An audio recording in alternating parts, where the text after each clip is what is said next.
আমাদের হায়াত আমরা যদি মেসের ভিতরে কাটাই তাহলেও শেষ হয়ে যাবে। যদি খারাপ পথে, খারাপ ভাবে, যদি অন্যায় পথে যদি আমরা ব্যয় করি তাহলেও আমাদের হায়াত শেষ হয়ে যাবে। এই জন্য আখিরাত যেহেতু এই দুনিয়া হলো ক্ষণস্থায়ী সময়, আখিরাত হলো চিরস্থায়ী জীবন। ওই চিরস্থায়ী জীবনের জন্য আমাদেরকে প্রস্তুতি গ্রহণ করা দরকার। এই প্রস্তুতি আল্লাহ তাআলা যদি তৌফিক দান করে তাহলে আজকে আমাদের মৃত্যুর প্রস্তুতি এবং আমাদের জীবনটা কিভাবে পরিচালিত হওয়া দরকার, পরিচালনা করা দরকার, এই বিষয়ে কোরআন এবং সুন্নাহ থেকে আল্লাহ তাআলা তৌফিক দান করে কিছু আলোচনা করব। ওয়া মা তাওফীক ইল্লা বিল্লাহ। আল্লাহ তাআলা সূরা নিসা 27 নং আয়াতের ভিতরে ঘোষণা করতেছেন, أينما تكونوا يدرككم الموت ولو كنتم في بروج مشيدة। তোমরা যেখানেই অবস্থান করো না কেন, যদি দুনিয়ার ভিতরে অবস্থান করো সেখানেও কিন্তু তোমাদেরকে পাকড়াও করবে। আল্লাহ তাআলা সূরা আনকাবুতের 57 নম্বর আয়াতের ভিতরে ঘোষণা করেন, কুল্লু নাফসিন যায়িকাতুল মাউত সুম্মা ইলাইনা তুরজাউন। আল্লাহ তাআলা ঘোষণা করতেছেন, যত প্রাণী রয়েছে সকল প্রকারের প্রাণী যাদের জীবন আল্লাহ তাআলা তাদেরকে জীবন দিয়েছে, প্রত্যেকেই হাত কখন দেখতে হবে। মৃত্যু এমন এক বস্তু, রাসূলুল্লাহ সাল্লাল্লাহু আলাইহি ওয়াসাল্লাম হাদিসের ভিতরে বলেন যে দুনিয়ার ভোগ বিলাস, দুনিয়ার রং তামাশা, দুনিয়ার যত চাওয়া পাওয়া আশা আকাঙ্ক্ষা রয়েছে সব কিছুকে ধ্বংসকারী, সব কিছুকে নিঃশেষকারী মৃত্যুর কথা তোমরা বেশি বেশি স্মরণ করো। রাসূলুল্লাহ সাল্লাল্লাহু আলাইহি ওয়াসাল্লাম বলেন, নাকসিরু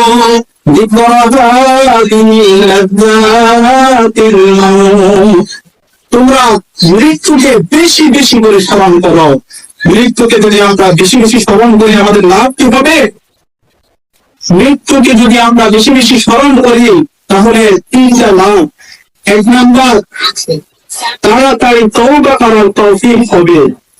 রাসূলুল্লাহ সাল্লাল্লাহু আলাইহি ওয়াসাল্লাম যার জীবনের কোন গুনাহ নেই, যিনি মাসুম, আগে এবং পরে, নবুয়তের আগেও মাসুম ছিলেন, পরেও মাসুম, নিষ্পাপ, রাসূলুল্লাহ সাল্লাল্লাহু আলাইহি ওয়াসাল্লাম পর্যন্ত প্রত্যেক 100 বার ইস্তিগফার করতেন। রাসূলুল্লাহ সাল্লাল্লাহু আলাইহি ওয়াসাল্লাম বলেন, ইন্নী লাস্তাগফিরুল্লাহ ফিল ইয়াউমি মিআতা মাররাতিন, নিশ্চয় আমি প্রত্যেক 100 বার ইস্তিগফার করি। সুবহানাল্লাহ। আমার আর আপনার নবী জনাব মুহাম্মদ রাসূলুল্লাহ সাল্লাল্লাহু আলাইহি ওয়াসাল্লাম যার জীবনের কোনো গুনাহ নেই, যিনি নিষ্পাপ, যিনি মাসুম, আল্লাহ তাআলা তিনাকে তিনার আগে পিছে সমস্ত গুনাহ মাফ করে দিয়েছেন। তিনিও দৈনিক, এরপরেও এত কিছুর পরেও রাসূলুল্লাহ সাল্লাল্লাহু আলাইহি ওয়াসাল্লাম দৈনিক 100 বার ইস্তিগফার করতেন। তাহলে আমি আর আপনি, আমরা যারা আছি, কতবার ইস্তিগফার করা দরকার? আল্লাহ তাআলা আমাদেরকে দৈনিক কমসে-কম 100 বার আস্তাগফিরুল্লাহ ইস্তিগফার করার তৌফিক দান করুন। সবাই বলে আমিন। প্রিয় উপস্থিতি, কিছু বিষয় রয়েছে, যেমন আপনাদের সম্মুখে আমি বললাম বরফ বিক্রেতার ঘটনা, যে নির্দিষ্ট সময়ে যদি এটার মূল্যায়ন না করা হয়, বিক্রি যদি না করতে পারে, এটা পানি হয়ে যায়, এটার জীবাণু মূল্য থাকে না। রাসূলুল্লাহ সাল্লাল্লাহু আলাইহি ওয়াসাল্লাম 5টি বিষয়ের কথা বলেছেন। এই 5টি বিষয় থাকা অবস্থায় এগুলোর মূল্যায়ন করার কথা বলেছেন, আর 5টি অবস্থা আসার পূর্বে। উপস্থিতি, বাইহাকী শরীফের সোহাইবুল ঈমানের 10,238 নম্বর হাদিসের ভিতরে আছে, عن ابن عباس رضي الله تعالى عنهما قال قال رسول الله صلى الله عليه وسلم اغتنم 5 قبل 5 شبابك قبل هرمك وصحتك قبل سقمك وغناك قبل فقرك وفراقك قبل شغلك وحياتك قبل موتك। আব্দুল্লাহ ইবনে আব্বাস রাদিয়াল্লাহু তাআলা আনহু বলেন, রাসূলুল্লাহ সাল্লাল্লাহু আলাইহি ওয়াসাল্লাম বলেছেন যে রাসূলুল্লাহ সাল্লাল্লাহু আলাইহি ওয়াসাল্লাম একজন ব্যক্তিকে উপরের চাপ করে উপরের দেওয়া উপরের দিকে গিয়ে বলেন যে কোন পাঁচটি বস্তুর করবে, পাঁচটি বিষয়ের করবে, পাঁচটি বিষয়কে তোমরা মূল্যায়ন করো। সাদা বাজা করো না হারাম, তোমার যৌবনকে মূল্যায়ন করো বার্ধক্য আসার পূর্বে, বার্ধক্য আসার পূর্বে তোমার যৌবনকে মূল্যায়ন করো। প্রিয় উপস্থিতি, আল্লাহ তাআলা যারা নেক কাজ করেন, নেক কাজ যারা করে তাদেরকে আল্লাহ তাআলা ভালোবাসেন। নেক কাজের ভিতরে যারা যুবক, আল্লাহ তাআলা তাদেরকে বেশি ভালোবাসেন। পক্ষান্তরে আল্লাহ তাআলা গুনাহগারদেরকে ঘৃণা করেন, অপছন্দ করেন। যারা বৃদ্ধ হওয়ার পরেও গুনাহ করে, আল্লাহ তাআলা তাদেরকে বেশি ঘৃণা করেন। তাহলে যৌবন অবস্থায় আমরা যৌবনকে মূল্যায়ন করতে হবে। প্রিয় ভাইয়েরা, যৌবন অবস্থায়, যুবক অবস্থায় কোন একটা সমাজের যুবকরা যদি তারা যদি ঐক্যমত পোষণ করে যে সমাজের ভিতরে কোন রকমের অন্যায় অবিচার জুলুম অত্যাচার করতে পারবে না, কোন পাপের কাজ হতে পারবে না, যুব সমাজরা যদি উদ্যোগ নেয় তাহলে এটা সম্ভব। এই জন্য আল্লাহ হাবিব জনাব মুহাম্মদ রাসূলুল্লাহ সাল্লাল্লাহু আলাইহি ওয়াসাল্লাম বলেছেন যে যৌবন অবস্থায় কেউ যদি তার যৌবনকে আল্লাহর ইবাদতের ভিতরে কাটায়, তাহলে আল্লাহ তাআলা ওই যৌবনকে যেদিন হাসরের ময়দানে দুনিয়ার অন্য কোনো কিছু ছায়া থাকবে না, আল্লাহ তাআলা আমাকে ছায়া দিত, ওই দিন আল্লাহ তাআলা ওই যুবককে আল্লাহ তাআলা আরশের নিচে ছায়া দান করবেন। সুবহানাল্লাহ। তাহলে যুবক থাকা অবস্থায় আমরা আমাদের যৌবনকে মূল্যায়ন করবো। আল্লাহ তাআলা আমাদের যৌবনকে যুবক থাকা অবস্থায় মূল্যায়ন করার তৌফিক দান করুন। প্রিয় উপস্থিতি, 2 নম্বর রাসূলুল্লাহ সাল্লাল্লাহু আলাইহি ওয়াসাল্লাম বলেছেন, ওয়াসিহাতাকা ক্বাবলা সাফারি, তোমার অসুস্থতার পূর্বে সুস্থতাকে মূল্যায়ন করো। সুস্থ অবস্থায় ইবাদত বাদলিগি আল্লাহ তাআলাকে যেভাবে স্মরণ করা যায়, অসুস্থ হয়ে গেলে এভাবে করা সম্ভব হয় না। এই জন্য আজকে আমি এখন সুস্থ আছি, একটু পরে সুস্থ থাকতে পারবো কি পারবো না, এটা আল্লাহ তাআলাই ডিসাইড করবেন, আল্লাহ তাআলাই নির্ণয় করবেন, আমি বলতে পারবো না। এই জন্য সুস্থ থাকা অবস্থায় যতক্ষণ পর্যন্ত আমি সুস্থ আছি, আল্লাহ তাআলার ইবাদত বন্দেগীর ভিতরে আমার সময়কে কাটাবো। আল্লাহ তাআলা তৌফিক দান করুন। রাসূলুল্লাহ সাল্লাল্লাহু আলাইহি ওয়াসাল্লাম 3 নম্বর বলেছেন, ওয়া গিনাকা ক্বাবলা ফাকরি, তোমার ধনাত্মতাকে, তোমার কাছে আজকে মাল সম্পদ আছে, এটার মূল্যায়ন করো, এটাকে নেক কাজে ব্যবহার করো, খারাপ কাজে ব্যবহার করিও না। তখন কারণ এই তোমার ধন সম্পত্তি যেগুলো আছে এগুলো বেশি দিন থাকবে না, বেশিক্ষণ হয়তো থাকবে না, বেশি দিন হয়তো বেশিক্ষণ বেশি মুহূর্তে এটা টিকবে না। কারণ সকাল বেলার ধনী বিকাল বেলায় ফুটে, এটা আল্লাহ তাআলার নিয়ম, আল্লাহ তাআলার নেশা, এইভাবে চলতে থাকে। তো যখন আমাদের কাছে ধন সম্পদ থাকবে, আমরা এটা মূল্যায়ন করবো, নেক কাজের ভিতরে, নেকের পথে, ভালো পথে, কল্যাণের পথে আমরা বেশি বেশি আমাদের সম্পদকে ব্যয় করার চেষ্টা করবো। আল্লাহ তাআলা আমাদেরকে তৌফিক দান করুন। 4 নম্বর রাসূলুল্লাহ সাল্লাল্লাহু আলাইহি ওয়াসাল্লাম বলেন, ওয়া ফারাগাকা ক্বাবলা শুগলি, যে তোমার ব্যস্ততার পূর্বে তোমার অবসরটাকে তুমি মূল্যায়ন করো। অবসর থাকা অবস্থায় আমরা হেলায় ফেলায় বিভিন্ন চিন্তার ভিতরে বিভিন্ন ভাবে সময়কে আমরা নষ্ট করে ফেলি, অথচ সময়ের কত মূল্য এটা আজকে আমাদের বুঝে আসছে না। একদিন এই সময়ের মূল্যের কথা বুঝে আসবে, কিন্তু ওই দিন বুঝে আর কোনো লাভ হবে না। আল্লাহ হাবিব জনাব মুহাম্মদ রাসূলুল্লাহ সাল্লাল্লাহু আলাইহি ওয়াসাল্লাম বলেন, জান্নাতীরা কোনো বিষয়ে আফসোস করবে না, শুধু আফসোস করবে দুনিয়ার ওই সময়টার জন্য, যে সময়টা আল্লাহ তাআলার ফিকির ব্যতীত অন্য কাজে ব্যয় হয়েছিল।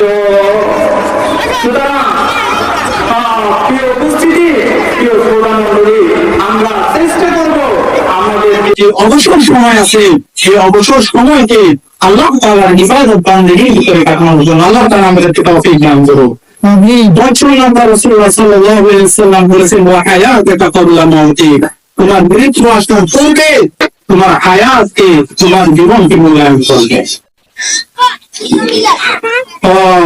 হায়াত দুনিয়ার ছোট সময়, আমরা দুনিয়ার জন্য, দুনিয়ার অল্প অবস্থায় হায়াতের জন্য দীর্ঘস্থায়ী পরিকল্পনা করি, কিন্তু দীর্ঘস্থায়ী জীবনের জন্য যে জগৎ রয়েছে তার জন্য আমরা ক্ষণস্থায়ী অল্প চিন্তা করি না। আফসোস আমাদের জন্য।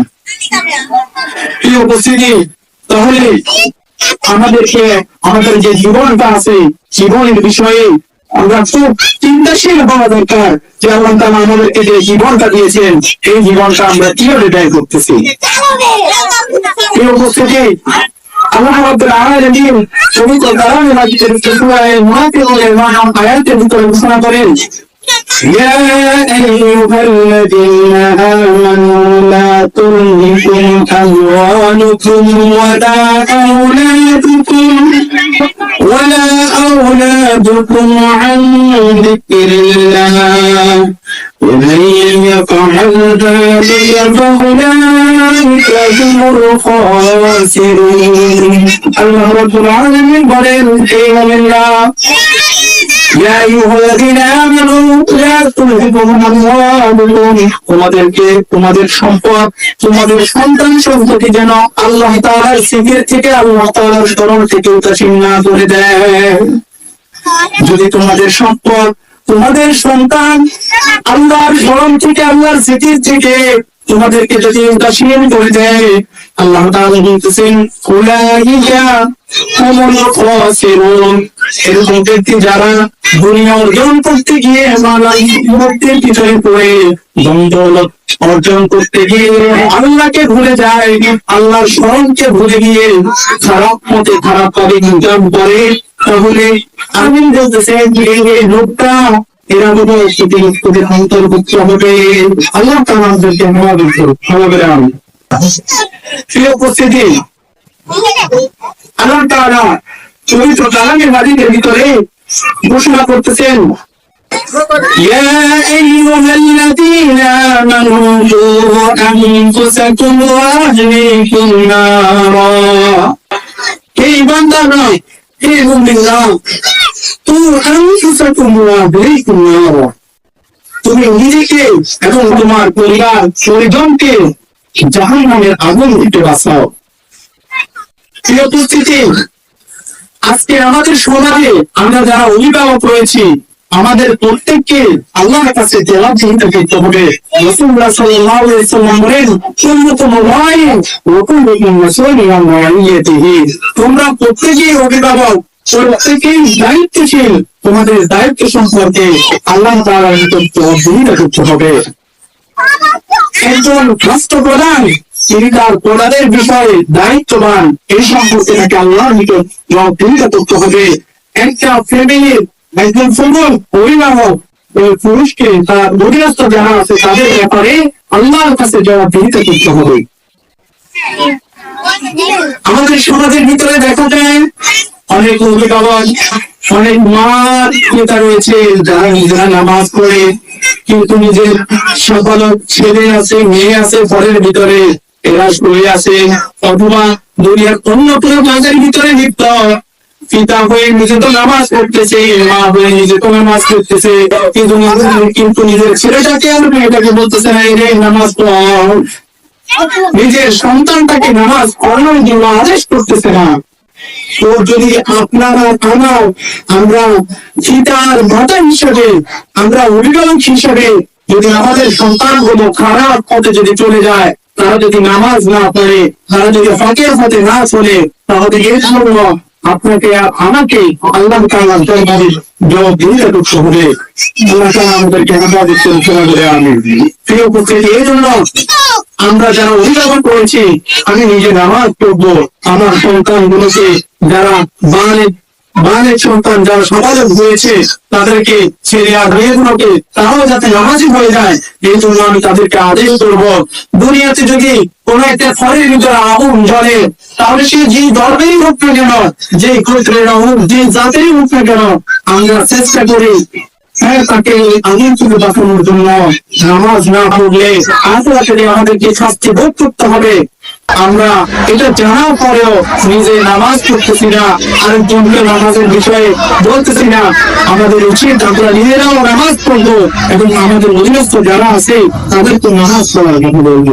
আল্লাহ তাআলা আমাদেরকে তৌফিক দান করুন। তো আল্লাহ তাআলা যেহেতু ওদের কোরআন শুনতে মহাবলী বললাম, আমি আপনি আমরা যেন অভিভাবক রয়েছে, আমরা আমাদের নিজেদেরকে জাহান্নামের আগুন থেকে বাঁচাতে হবে, আমাদের পরিজনদেরকেও জাহান্নামের আগুন থেকে বাঁচাতে হবে। এখন জাহান্নাম থেকে বাঁচাইতে হলে আমাদের সন্তানগুলোকে সামগ্রিকভাবে দ্বীনি লাইনে আমাদেরকে যেতে হবে। দ্বীনি লাইনে যদি এই সন্তানটা কোরআন হাদিস পড়বে, কোরআন সুন্নাহর উপর আমল করবে, তাহলে এই সন্তানটা কখনো বদদিন হবে না। আপনি আর আমি যদি মারাও যাই, আমার আর আপনার জন্য আমাদের সন্তানরা দোয়া করতে থাকবে। এখন সন্তানকে জন্য আমরা দিনী শিক্ষায় শিক্ষিত করবো, দিনী শিক্ষায় শিক্ষিত করবো। যখন আমরা মাদ্রাসায় দিব, আমাদের নিয়ত দুনিয়ার অন্য কোনো উদ্দেশ্যের জন্য আমাদের সন্তানকে মাদ্রাসায় দিতেছি এটা হবে না। আমাদের নিয়ত হবে একমাত্র আল্লাহ তাআলাকে সন্তুষ্ট করার জন্য। বুখারী শরীফের একটা হাদিসের ভিতরে আসছে, আনাতুল্লাহ ইবনে উমর রাদিয়াল্লাহু তাআলা আনহু قال سمعت رسول الله صلى الله عليه وسلم انما الاعمال بالنيات وانما لكل امرئ ما نوى।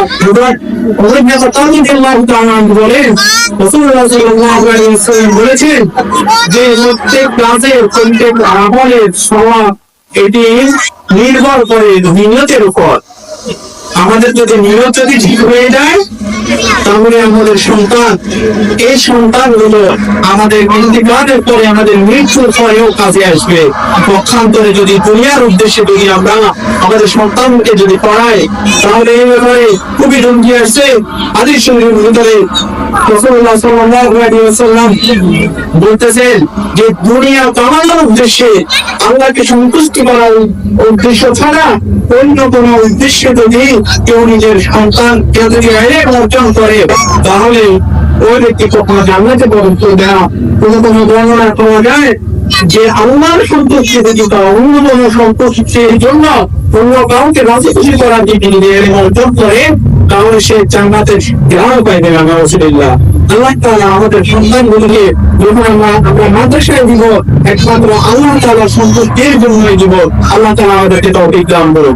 প্রিয় উপস্থিতি, হযরত আবু উমামা বায়জি রাদিয়াল্লাহু তাআলা আনহু রাসূলুল্লাহ সাল্লাল্লাহু আলাইহি ওয়াসাল্লামের নিকট গেলেন, যে রাসূলুল্লাহ সাল্লাল্লাহু আলাইহি ওয়াসাল্লামকে জিজ্ঞাসা করলেন, ইয়া রাসূলুল্লাহ সাল্লাল্লাহু আলাইহি ওয়াসাল্লাম, ওই ব্যক্তি সম্পর্কে আপনার কি মতামত যে ব্যক্তি আল্লাহর রাস্তায় জিহাদ করে আর তার উদ্দেশ্য হয় যে আল্লাহকে সন্তুষ্ট করবে এবং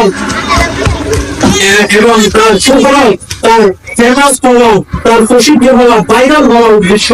হ্যাঁ, এরকম দুইটা উদ্দেশ্য। একটা হচ্ছে আল্লাহকে সন্তুষ্ট করার জন্য, আরেকটা হচ্ছে লোকেরা তাকে বাহবা দিবে, এই জন্য সে আল্লাহর রাস্তায় জিহাদ করতেছে। এই বিষয়ে আপনার কি মতামত? তখন রাসূলুল্লাহ সাল্লাল্লাহু আলাইহি ওয়াসাল্লাম বলেন, লা শাইআ লাহু, এই ব্যক্তির জন্য কোনো কিছুই নাই, এই ব্যক্তি কোনো কিছুই প্রাপ্ত হবে না, অর্থাৎ এই ব্যক্তি কোনো নেকি হবে না। দুই সাহাবীকে রাসূলুল্লাহ সাল্লাল্লাহু আলাইহি ওয়াসাল্লাম পর একবার নয়, দুইবার নয়, তিনবার এই উত্তর দিয়েছেন। অর্থাৎ যে কোনো একটা নেক কাজ করবো, এটা একমাত্র আল্লাহ তাআলার সন্তুষ্টির জন্য হবে। আল্লাহ তাআলা আমাদের প্রত্যেক নেক কাজগুলো শুধুমাত্র একমাত্র আল্লাহ তাআলার সন্তুষ্টির অর্জনের জন্য তৌফিক দান করুন। আমিন। আমাদের সন্তানগুলোকে আমরা যদি ঠিকভাবে পরিচালিত যদি না করি, এরা যদি জাহান্নামে হয়ে যায়, এরা যদি ভুল বলে চলার কারণে জাহান্নামে যেতে হয়, তো এরা নিজে তো জাহান্নামে যাবে, একা একা জাহান্নামে যাবে না। এদের অভিভাবক যারা রয়েছিল, এদের নেতা লিডার যারা রয়েছিল, এদের পিতামাতা যারা রয়েছিল, তাদেরকে সহ নিয়ে জাহান্নামে যাবে। আল্লাহ তাআলা সূরা আহজাবের ৬৮ আয়াতের ভিতরে ঘোষণা করেন, ربنا آتهم ضعفين من العذاب والعنهم لعنا كبيرا। হাসরের ময়দানে যে সমস্ত লোকরা তাদের নেতা লিডারের অনুসরণ করতো, ওই নেতাও ছিল পদভ্রষ্ট, লিডার ছিল পদভ্রষ্ট, মাতা পিতা সন্তানের বিষয় ছিল উদাসীন। আজকে উদাসীনতার কারণে ছেলে সন্তানগুলো জাহান্নামী হয়ে আছে। আজকে ছেলেরা বলবে, আল্লাহ আমরা একা একা জাহান্নামে যাব না, আমরা তো আমাদের নেতা অনুসরণ করতাম, আমরা আমাদের লিডারের অনুসরণ করতাম, আমরা আমাদের মাতা পিতা অনুসরণ করতাম, মাতা পিতা আমাদেরকে সঠিক গাইডলাইন দেয় না, দিনের পথে রাখে নাই, এই জন্য আমরা বর্তিম হয়ে গিয়েছিলাম। আজকে আমি তো জাহান্নামে যাইতেছি, আমি একা একা জাহান্নামে যাব না। আপনি আমার লিডারকে এবং আমাদের মাতা পিতাকে তখন জাহান্নামে ভিতর নিক্ষেপ করেন এবং ডাবল আযাব দেন। নাউযুবিল্লাহ। আল্লাহ তাআলা আমাদেরকে হেদায়েত করুন সবাই বলে আমিন। প্রিয় উপস্থিতি, যেহেতু আমরা দুনিয়ার পুরো হায়াতটা সম্পর্কে আল্লাহ তাআলা নিজে হাসরের ময়দানে জবাবদিহিতা করতে হবে। আমরা আব্দুল্লাহ ইবনে মাসউদ রাদিয়াল্লাহু তাআলা থেকে বর্ণিত হাদিস, আব্দুল্লাহ ইবনে মাসউদ রাদিয়াল্লাহু তাআলা আনহু عن النبي صلى الله عليه وسلم قال لا تزول قدم ابن آدم عند ربه يوم القيامة حتى يسأل عن رأسه عن عمره فيما أفنى وعن شبابه فيما أبلى وعن والده أين اكتسبه وفيما أنفقه وماذا عمل فيما علما.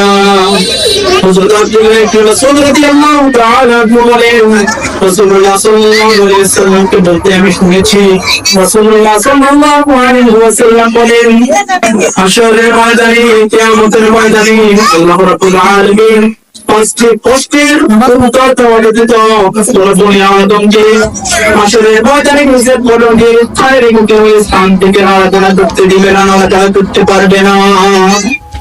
ওই পাঁচটি প্রশ্নের ভিতরে এক নম্বর আল্লাহ তাআলা বলেন যে তোমার হায়াতটাকে তুমি কিভাবে ব্যয় করেছো। দুই নম্বর আল্লাহ বলেন তোমাকে একটা যৌবন দিয়েছিলাম, যৌবনের সময়টাকে তুমি কিভাবে ব্যয় করেছো। আল্লাহ তাআলা তৃতীয় নম্বর প্রশ্ন করবেন তোমাকে দুনিয়াতে যে সম্পদ তুমি অর্জন করেছো কিভাবে অর্জন করলো। তিন নম্বর প্রশ্ন করবে যে সম্পদ তুমি কোন ভাবে কিভাবে ভালো কাজে ব্যবহার করেছো, ব্যয় করেছো নাকি খারাপ কাজে। পঞ্চম নম্বর অর্জিত জ্ঞান অনুযায়ী কতটুকু আমল করেছো আল্লাহ রাব্বুল আলামিন জিজ্ঞেস করবে। এই পাঁচটি প্রশ্ন উত্তর দেওয়া আমাদের প্রত্যেককে রাখবে। এই জন্য এখন থেকে আমরা যদি প্রস্তুতি গ্রহণ না করি তাহলে এগুলো উত্তর দেওয়া সম্ভব হবে না। এই উপস্থিতি, এই পাঁচটি প্রশ্নের ভিতরে তৃতীয় এবং চতুর্থ যে তথ্য রয়েছে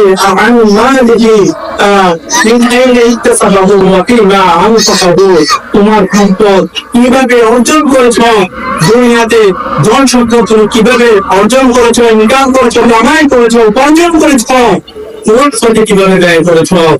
আফসোস আমাদের সমাজের ভিতরে আজকে প্রতিটি ঘরে ঘরে সুদী লেনদেন চালু রয়েছে, সুদী কাজ করবার, সুদ দেওয়া নেওয়া, এটা যে বর্তমান অপরাধ আমরা তিনিও না জানার ভান করে আসি।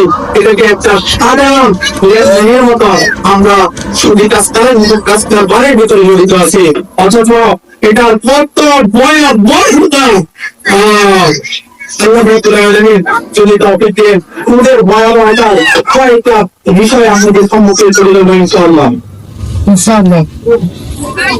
যারা সুদ দেয়া এবং নেন, যারা সুদের শাস্তি নিকট প্রত্যেকের বিষয় আল্লাহ রাসূল লানত করেছেন পৃথকভাবে।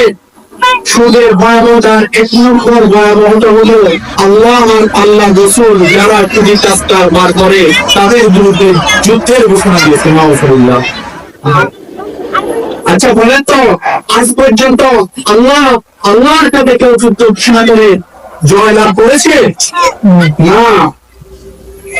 সে নমরুদের দিকে তাকান, সে নিজেকে ধরে লাভ করেছিল, এত অহংকারী ছিল, সে আল্লাহর সাথে যুদ্ধ ঘোষণা করেছিল কিন্তু টিকে নাই, কারণ নিজেকে বলে আল্লাহ বলেছিল আল্লাহ রাব্বুল আলামিন কারণকে তার দণ্ড সহ ভূমধ্য সাগরের ভিতরে পানিতে ডুবিয়ে মেরেছিলেন। সেও পারে নাই, তারা পারে নাই। যারা বর্তমানে সুফি কাজ কারবার করতেছে তারা আল্লাহর সাথে যুদ্ধ ঘোষণা করলে তারা কি পারবে? টিকবে না, টিকবে না, পারবে না। আল্লাহ সুবহানাহু ওয়া তাআলা তো সূরা আয়াতের ভিতরে স্পষ্ট ভাবে উল্লেখ করেছেন,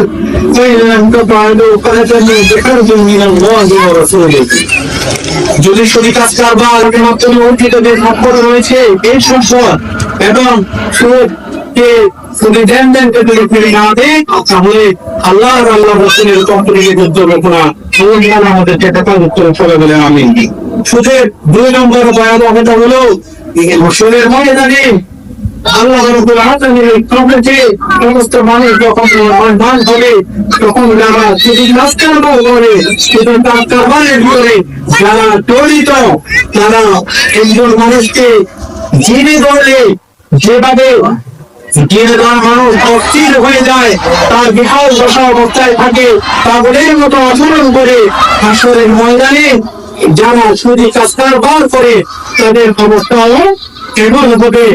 সুদের 2 নম্বর যে ভয়াবহতা সূরা বাকারা 274 আয়াতের ভিতরে আল্লাহ রাব্বুল আলামিন বলেছেন الذين يأكلون الربا لا يقومون إلا كما يقوم الذي يتخبطه الشيطان من المس ذلك بأنهم قالوا إنما البيع مثل الربا আল্লাহ রাব্বুল আলামিন বলেছেন যারা সুদ খায় তারা হাসরের ময়দানে যে ধরা মানুষের মতো শয়তানে যখন কোন মানুষকে নাশ করে আসর করে তখন যেভাবে তার যে অবস্থা হয় হাসরের ময়দানে ওই ব্যক্তির এমন অবস্থা বলে। সুদের ভয়াবহতা 3 নম্বর যে আল্লাহর আযাবকে আসমান থেকে যারা সুদী কাজ কারবার করে যারা সমাজের ভিতরে জানাজার জালের ভিতরে লিপ্ত হয় এই জিনিসের কারণে আল্লাহর আযাব আসমান থেকে জমিনের ভিতরে নেমে আসে। আপনার কি লক্ষ্য দিবে 3 নম্বর ফলে 65 নম্বর ভিতরে আছে কোরআন নবী সাল্লাল্লাহু আলাইহি ওয়াসাল্লাম إذا ظهرت الزنا والربا في قرية فضاعوا بأنفسهم عذاب الله যখন কোন সমাজের ভিতরে জিনা এবং সুদের কাজ কারবার ব্যাপকভাবে প্রসার লাভ করে আল্লাহ রাসূল সাল্লাল্লাহু আলাইহি ওয়াসাল্লাম বলেছেন এই দুই শ্রেণীর মানুষের কারণে তারা আল্লাহর আযাবকে নিজেদের উপর আলান করে নিয়ে আল্লাহর আযাব যদি আসমানের ভিতরে থাকে তারা জমিনে নিয়ে আসে। আউযুবিল্লাহ। আল্লাহ তাআলা এই দুই কাজ থেকে আমাদেরকে হেফাজত করুন সবাই বলে আমিন। 3 নম্বর দুর্ভিক্ষ যারা সুদের কাজ কারবার করে এদের কারণে দুর্ভিক্ষ লাগে। পঞ্চম যে সুদের ভয়াবহতা রয়েছে এই সম্পর্কে বুখারী শরীফের 2273 নম্বর হাদিসের ভিতরে আসছে রাসূলুল্লাহ সাল্লাল্লাহু আলাইহি ওয়াসাল্লাম বলেন আবু হুরায়রা রাদিয়াল্লাহু তাআলা থেকে বর্ণিত হাদিস আতাইতু লাইলাতাল ইসরিয়াবি আলা কওমিন ইয়াদুরুন কাল বুয়ুত فيها الحية وفي خارج بطونهم فقلت من هؤلاء يا إبراهيم قال هؤلاء يعملون الربا আবু হুরায়রা রাদিয়াল্লাহু তাআলা বলেন রাসূলুল্লাহ সাল্লাল্লাহু আলাইহি ওয়াসাল্লাম বলেছেন যে আমাকে যখন মেয়েরাদের আমাকে জাহান্নামীদের বিভিন্ন অপরাধের কারণে তাদেরকে শাস্তি দেওয়া হয়েছিল এমন ব্যক্তিদেরকে আল্লাহ রাব্বুল আলামিন ওয়াদারে যখন রাসূলুল্লাহ সাল্লাল্লাহু আলাইহি গিয়েছেন তখন এমন একটা দল আর কওমের গোত্রের নিকট গিয়ে যাচ্ছিলেন রাসূলুল্লাহ সাল্লাল্লাহু আলাইহি ওয়াসাল্লাম বলেছেন তাদের পেট হলো ঘরের মতো